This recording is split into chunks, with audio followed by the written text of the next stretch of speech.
So in this video, I want to talk to you about whether PhD students have hobbies. And if you don't know me, I am Professor Dave Maslock. I'm Associate Professor of Innovation Strategy and Entrepreneurship.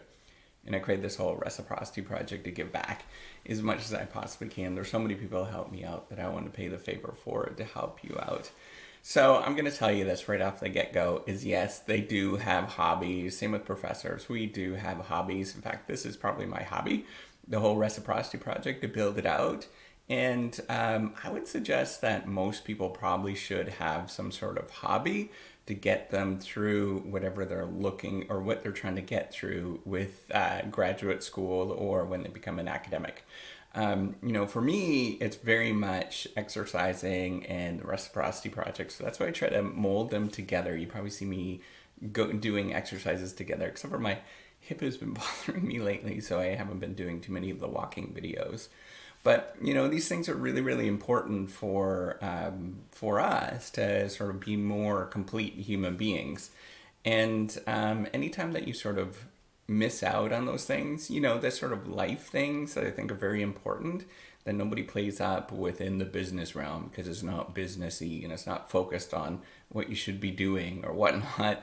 Then we sort of miss out on a big part of what life is about. And we also miss out on a tremendous amount of opportunities that come of those things that you would never think would happen, right? So, what are some of the benefits of having a hobby? Well, they keep you motivated when you get back to work. I think that's a really important thing. And for me, that's very important because it kind of gets me to do things that I can sustain myself a little longer.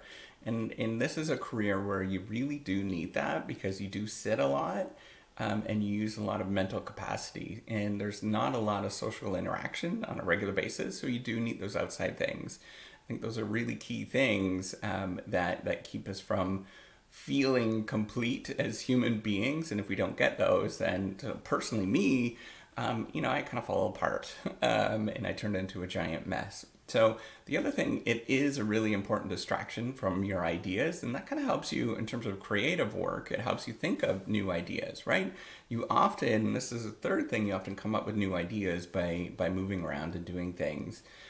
Some things I've identified just by this whole reciprocity project, like, oh, wow, like this is a thing that people actually resonate with. For example, I would never have thought of that by not having a hobby. And those things are really important for us to have those sort of natural distractions that we would have in real life, right? What are the costs of actually having having a hobby in graduate school? People are going to think that you're unmotivated and distracted, but I can tell you this right now. As long as it's not dominating your life, don't worry about those people. As long as you're able to do those things, people are going to think what they're going to think, and there's not much that you can do about it. And so you just have to do the thing that's right for you, whatever that looks like. You're probably not going to have a heck of a lot of money to spend on hobbies. So if you have an expensive hobby, even playing hockey or something like that, or going and flying miniature airplanes or something, you're really not going to have a lot of much money for that. And then even when you're done, I don't sort of feel like I can spend. I'm starting to feel a little better about that, but you just kind of get used to it in terms of spending things. So, driving race cars, it's an expensive hobby. You're probably not going to have money for that, but you can watch. The other thing that you might have to do, and it's unfortunate sort of as a career that is very focused on sort of objective results, whatever that means, is that, you might have to hide your hobby and because people are going to think you're not serious. And I get that feeling whenever I'm doing this whole reciprocity project. I really feel that. And whether it is sort of perceived, which is a real thing, or actual, which is what other people are actually saying, I think both of those are true. Both of those things will happen, and you just have to be okay with it, that's going to happen. So you might have to hide the hobbies that you actually have. So I think that's very important. So with that, hopefully this helped you out in terms of deciding whether you should do a hobby or what you should do. in terms of it. And if it does, give me a thumbs up. Do subscribe to the YouTube channel. Take care and have a wonderful day. Bye.